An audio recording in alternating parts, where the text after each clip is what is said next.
Hello my dear students, welcome back to my channel.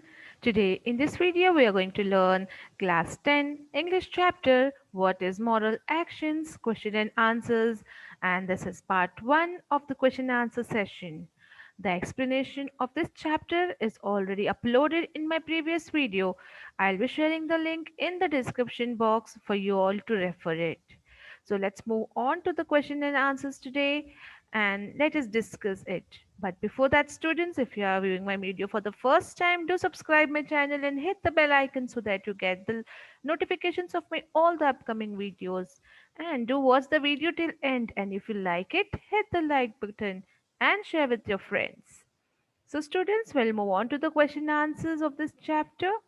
So, the very first thing we have comprehension questions in your textbook. Under that, answer the following questions briefly. So first question goes like this. It's a multiple choice question. You have to choose the correct option as your answer. Okay.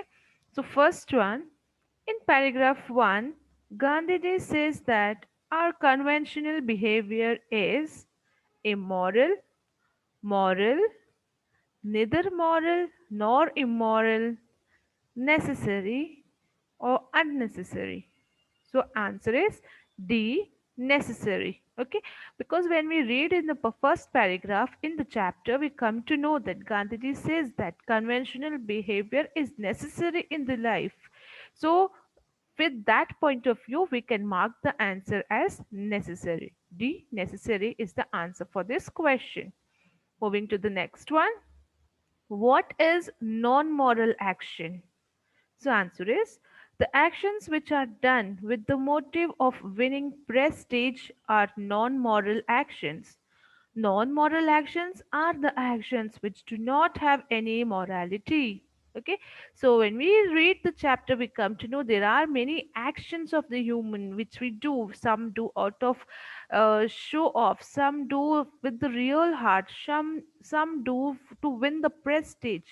So according to the chapter, the actions which are done just to show off or to just to win the prestige are non-moral actions. So this is what the lesson teaches us. We should not do the non-moral act. We should be doing actions which are having morality in it, which has moral values in it. Okay. So this is how you will write your answer. Moving on to the next one. What is the difference between a mechanical act and an intentional act? So the answer is the act which is done without thinking is called a mechanical act. On the other hand, the act which is done by thinking what is good or bad is called intentional act. Okay, so when we do some act without thinking because somebody has said us to do and we blindly do it without thinking or without giving a second thought, then it is called mechanical act. Because just as a machine, you start working once somebody said to you, so it is known as mechanical act. Okay, on the other hand, when you think about it, like whether it is a good or bad to do, you have an intention. Yes, I will do this because it's good for me or good for others. So it becomes an intention there your intention is being used. You think, and with a good intention or a bad intention, whatever it may be, you work out, you do that action. So it becomes an intentional act. So this is the major difference. When you act without thinking, it is a mechanical act, and when you think and decide what is good or bad and then perform some action, then it is known as intentional act. Okay, students, moving on to the next question. Give an example each for conventional behavior and a moral act. Okay, so this is a question. Again, we have to give an example. So there are many number of examples given in the chapter, so you can write any of it. So here, conventional behavior is something which is traditionally or which is followed as a rule. Okay, so let us see the answer. Greeting everyone in the morning as a formality or as a part of the duty is a conventional behavior. It will become a moral act if a person greets with the intention of brightening the lives of the people. So, very nicely here, the author had said that greeting everyone in the morning just because it's a formality, you are doing a formality because it's a duty and it's a part of your duty. When you go in, you have to greet and then go. You have to greet everybody. So, if you're doing with that intention, it just becomes a conventional behavior, just a traditional custom or rule, something which you're following. But the same thing will become a moral act when you greet people with the intention of brightening the lives of the people. When you feel that, oh, if I wish this person, they will be happy, it will brighten their life, they will have a smile on the face. If you are wishing with that intention, then it becomes a moral act. Okay, so this is an example given for conventional behavior and a moral act in your chapter. So this in this similar manner you have many more examples. You can write it accordingly. Okay, this is one of the simplest example which I have got it for you. Next one, moving to the next question. The first paragraph discusses what is not a model action. The second paragraph gives one important criterion to decide what constitutes a moral action. What is the criterion? Okay, so we have first paragraph where we have learned about moral action in the chapter, and second paragraph we have one criteria to decide like what constitutes or what makes a moral action. So, what is that criteria? What is that rule that we have to mention as an answer here? Okay. So, answer is a moral act must be our own, must spring from our own will. If we act mechanically, there is no moral action. Such action would be moral if we think it proper to act like a machine and do so. We use our discrimination. This is the criterion. Okay, so here the author says that the moral act must be our own. It should be our own will. It should spring out from inside. You should feel, yes, I will do this work or this act in order to help, or what some satisfaction you are going to get with that. And if we act this mechanically, if somebody has ordered us, so that is not a moral action. It can be moral action if you think it properly and your intention is to do something good to that person, though you are working on the order of the boss, or you are working, or your act is like a machine, but you had a second thought on that, and you know now is it good or bad, and then you are working, then it becomes a moral act, because we are using our discrimination there, whether it is good or bad. Your intention is known there. If it's a good intention, it is really going to become a moral act. So, this is the criterion which is mentioned in the second paragraph of your chapter. Okay, students. Now, let's move on to the next question. When can the messenger's act become a moral action? So, this is a question. This is an example from your chapter. The messenger's act, when will it become a moral action? So, answer is if the messenger follows the king's order, considering it to be his duty, his action would be a moral one. Okay, so here we see that if messenger is following the king's order, just not because he has ordered him to do, because just not because the king has ordered, but he knows that it is his duty, and if he does his duty properly, he will be satisfied, the king will be satisfied, people will be happy, they will be benefited by the duty. So that time his action will become a moral one. If he's just unwillingly following the orders of the king, then it will not be a moral action. He knows, he thinks that, yes, this is my duty and I have to do this to make my king happy and others happy. So then at that time, his action will become a moral one. Okay.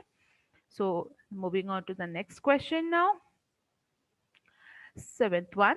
When, according to Gandhi, can we regard ourselves to have stepped onto the moral road?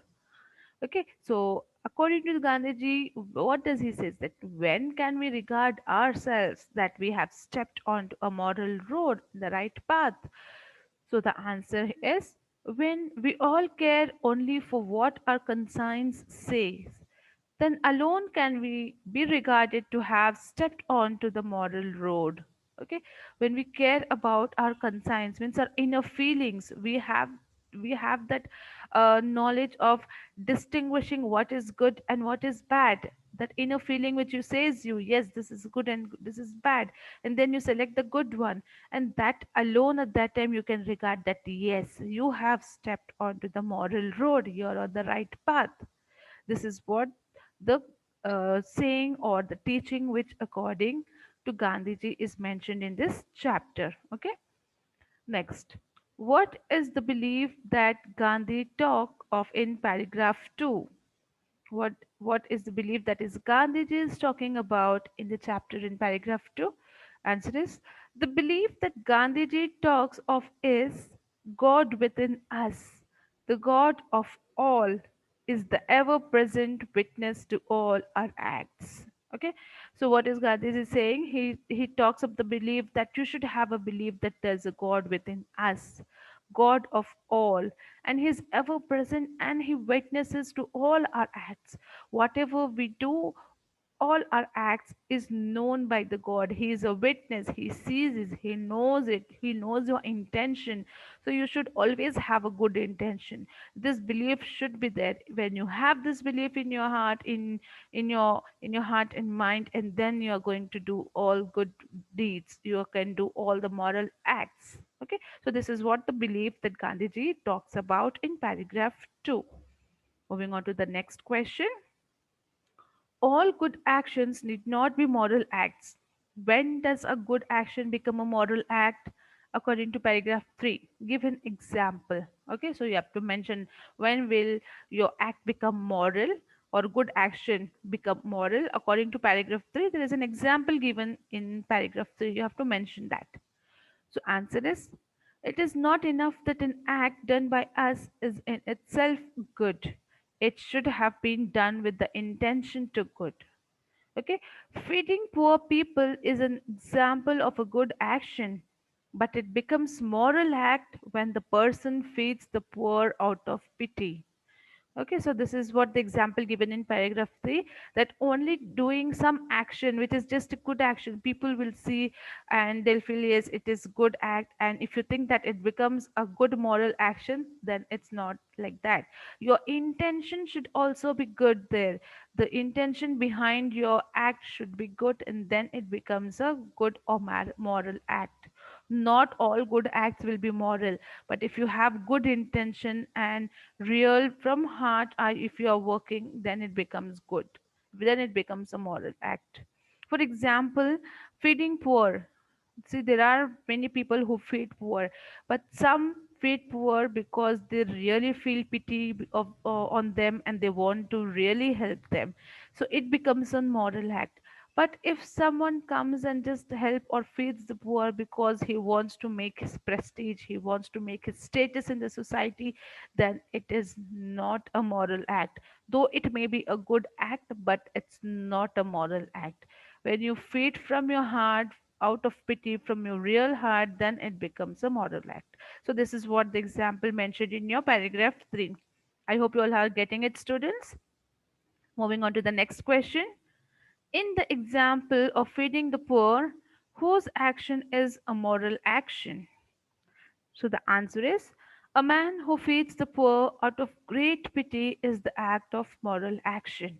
Okay, again related to the previous question, the man who feeds the poor out of great pity and it's real from his heart, then that act becomes moral action. If he's just doing for status and show off and for the prestige, then it will not be a moral action. Okay, moving on to the last question of this video. The result of our action determines whether our action is moral or non moral. Say whether the statement is true or false. So, answer is false. Okay, why? Because just your action, we cannot, through your action, we cannot say or judge that whether it is moral action or non moral action, because we do not know the intention behind that. Until and unless your intention is good, you are doing it from heart, it will not be your moral act. Even though if it's your action is, even though your action is good, it will not be a moral act until and unless your intention is good. So that is why we cannot judge the action. From the action we cannot judge and say that it's moral or non-moral. So the answer is false. Okay, students, so we'll stop here with the question answer session. We'll be coming back soon with the second part of this question answer session. I hope it's clear with this many questions.